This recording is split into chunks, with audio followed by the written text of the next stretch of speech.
Bagaimana kalau kita datang ke kuburan orang tua, kali kerabat, kemudian kita membaca Al-Fatihah? Baca Al-Fatihah nggak ada contoh. Al-Fatihah untuk orang mati nggak ada contoh dan nggak akan sampai. Imam Syafi'i mengatakan demikian. Sebagaimana dikatakan oleh Al-Hafidz Ibnu Katsir ketika menafsirkan ayat dalam surah An-Najm ayat 39, wa an laisa lil insani illa ma sa'a. Seseorang tidak akan mendapatkan apa yang diusahakan. Kata Ibnu Katsir bahwa Imam Syafi'i berpendapat bahwa nggak bisa orang mengirimkan bacaan atau pahala kepada orang, nggak bisa, nggak akan sampai. Masalah ibadah kembali kepada masing-masing orang.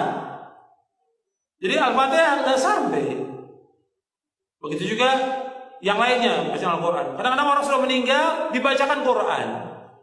Orang disuruh membaca Al-Quran di mana? Di rumah. Terutama surah Al-Baqarah, di masjid baca Al-Quran, bukan di kuburan. Al-Quran ini diturunkan oleh Allah untuk ancaman kepada siapa? Orang hidup, orang mati. Di surah Yasin ayat 70 Allah berfirman, "Liyunzira man kana hayyan wa yahiqqal qawlu 'alal kafirin." Bahwa Al-Quran diturunkan Allah untuk mengancam orang yang hidup, hayyan, orang yang hidup, bukan orang mati. Kok orang mati dibacakan Quran? Manfaatnya apa? Nggak ada manfaatnya. Disuruh kita baca Al-Quran di rumah kita. Kata Nabi, la taj'alu buyutakum maqabira inna syaitana yanfiru minal baiti alladhi tuqra'u fi suratul Baqarah. Jangan kamu jadikan rumah kamu seperti kuburan. Sesungguhnya syaitan lari dari rumah yang membacakan surah Al-Baqarah. Nggak ada para sahabat membacakan Quran di kuburan, nggak ada.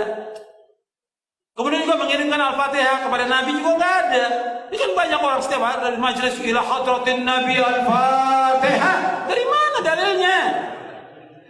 Dari mana dalilnya? Dari mana? Yang disuruh kita membanyakan apa? Sholawat kepada Nabi, bukan baca Al-Fatihah. Kenapa enggak Al-Baqarah? Kenapa enggak Ali Imran? Kenapa enggak An-Nisa? Kenapa enggak Al-Maidah? Kok Al-Fatihah? Enggak ada dalilnya. Di Quran maupun di hadis Nabi yang sahih, enggak ada para sahabat kumpul, ayo kita baca Al-Fatihah untuk Nabi. Enggak pernah ada. Enggak ada seluruh riwayat yang demikian dan enggak akan sampai. Perhatikan, yang Nabi mau kepada umatnya apa?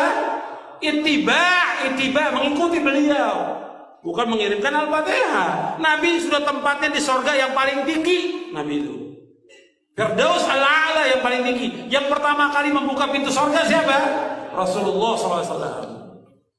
Kita kayak banyak amalan aja mengirimkan Fatihah ke Rasulullah. Membahas bahwa Nabi Muhammad tak pernah menganjurkan untuk mengirim Al-Fatihah untuk orang yang sudah meninggal. Apakah betul Pak Ustaz? Apakah ada hadisnya? Iza, kalau ada orang meninggal dunia, hadis pertama, kalau ada orang meninggal dunia, asri'u lahu, cepat-cepatlah kuburkan. Jangan jenazahnya tahan lama-lama. Saya sampaikan sudah ke istri saya, kalau aku mati cepat-cepat kuburkan. Mati maghrib, ba'da isya kuburkan. Bagaimana makam malam? Abu Bakar Siddiq meninggal dimakamkan malam. Tempat kita banyak lampu. Tak ada menggali, carikan ekskavator. Jangan tunggu sampai besok. Sudah saya sampaikan itu. Ini meninggal sore, ditunggulah sampai besok. Kenapa belum jadi kuburkan? Tunggu zuhur. Habis zuhur, anak pula delay pesawat Lion Air 3 jam dari Surabaya. Sampai jam 5 sore, kata sambutan dari RT, RW, tokoh masyarakat, nenek mama, orang Sumando, sadonyo. Panjang cerita. Kalau bolehlah jenazah itu di dalam ngokok. Capek dah. Betul enggak. Tak sabar mau ikut ruang interview ujian dia. Nah, cepat-cepat. Setelah kalian kuburkan cepat-cepat, bacakanlah pada bagian kepalanya Al-Fatihah. Pada bagian kakinya ujung surat Al-Baqarah, lillahi ma fis samawati wa ma fil ard. Dalil pertama. Terima kasih Pak. Ini kalau ada air ini makin lama biasanya.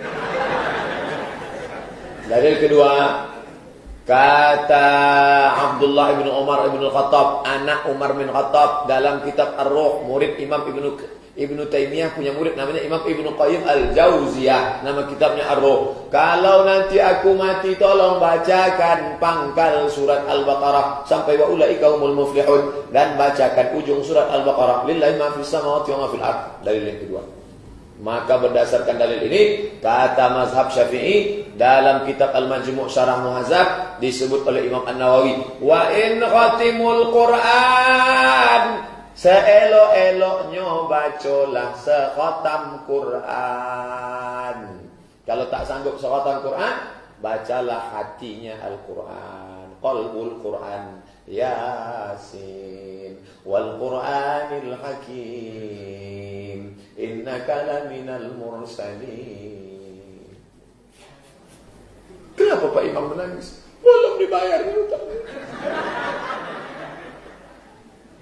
Nah, tak sanggup membaca Yasin terlalu panjang, Ummul Quran Al-Fatihah untuk almarhum Ustaz Abdul Somad. Al-Fatihah.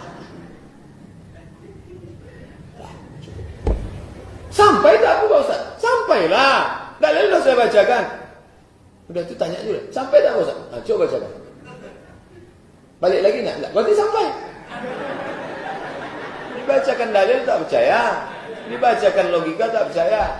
Tak juga dia percaya. Saya tak percaya. Siapa nama lengkap? Nanti kalau kau mati, kebacakan Al-Fatihah.